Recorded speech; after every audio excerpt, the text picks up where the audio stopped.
ನಟ ದರ್ಶನ್ ಫ್ಯಾನ್ಸ್ ಅಶ್ಲೀಲ ಮೆಸೇಜ್. ನಟಿ ರಮ್ಯಾ ದೂರಿನನ್ವಯ 43 ಖಾತೆಗಳ ವಿರುದ್ಧ ಎಫ್ಐಆರ್. 43 ಅಕೌಂಟ್ಗಳ ವಿರುದ್ಧ ಸೈಬರ್ ಠಾಣೆಯಲ್ಲಿ ದೂರು ದಾಖಲು. ನೇರವಾಗಿ ಬೆಂಗಳೂರು ಕಮಿಷನರ್ ಭೇಟಿ ಮಾಡಿ ಮಾತುಕತೆ ನಡೆಸಿದ ರಮ್ಯಾ. ದರ್ಶನ್ ಅವರ ಫ್ಯಾನ್ಸ್ಗೆ ಸರಿಯಾಗಿ ಬುದ್ಧಿ ಹೇಳಿಲ್ಲ. ದರ್ಶನ್ ಸುಮ್ಮನೆ ಇದ್ದು ತಪ್ಪು ಮಾಡುತ್ತಿದ್ದಾರೆ. ಅವರ ಫ್ಯಾನ್ಸ್ಗೆ ದರ್ಶನ್ ಬುದ್ಧಿ ಹೇಳಬೇಕು ಎಂದ ರಮ್ಯಾ. ಅಶ್ಲೀಲ ಮೆಸೇಜ್ ಮಾಡಿರುವವರ ವಿರುದ್ಧ ಕ್ರಮಕ್ಕೆ ಮುಂದಾದ್ರು ಪೊಲೀಸರು. ಕನ್ನಡ ಚಿತ್ರರಂಗದ ನಟಿ ರಮ್ಯಾ ಮತ್ತು ನಟ ದರ್ಶನ್ ಅಭಿಮಾನಿಗಳ ನಡುವಿನ ಸಾಮಾಜಿಕ ಜಾಲತಾಣದ ಕಾಮೆಂಟ್ ವಿವಾದ ಈಗ ತೀವ್ರ ಸ್ವರೂಪ ಪಡೆದುಕೊಂಡಿದೆ.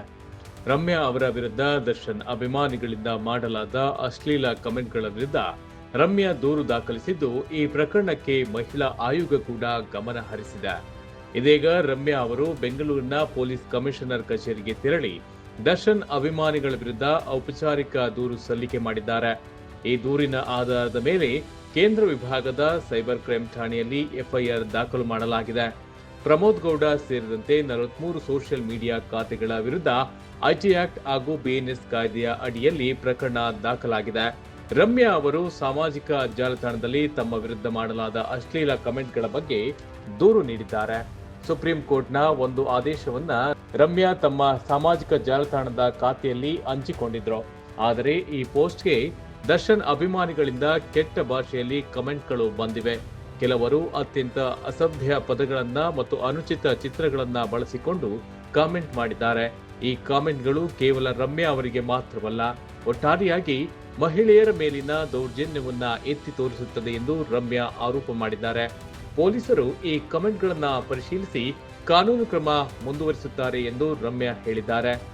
ದೂರು ದಾಖಲಿಸಿದ ಬಳಿಕ ಮಾಧ್ಯಮಗಳೊಂದಿಗೆ ಮಾತನಾಡಿದ ರಮ್ಯಾ, ನನಗೆ ಈ ರೀತಿಯ ಕಮೆಂಟ್ಗಳು ಬಂದರೆ ಸಾಮಾನ್ಯ ಮಹಿಳೆಯರ ಕತೆ ಏನು?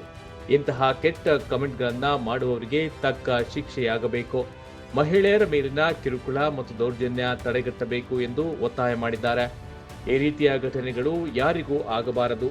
ಹೀಗಾಗಿ ಮಹಿಳೆಯರ ಪರವಾಗಿ ಧ್ವನಿ ಎತ್ತಲು ದೂರು ನೀಡಿದ್ದೇನೆ. ಹಲವಾರು ಮಹಿಳೆಯರು ನನಗೆ ಬೆಂಬಲ ಸೂಚಿಸಿದ್ದಾರೆ.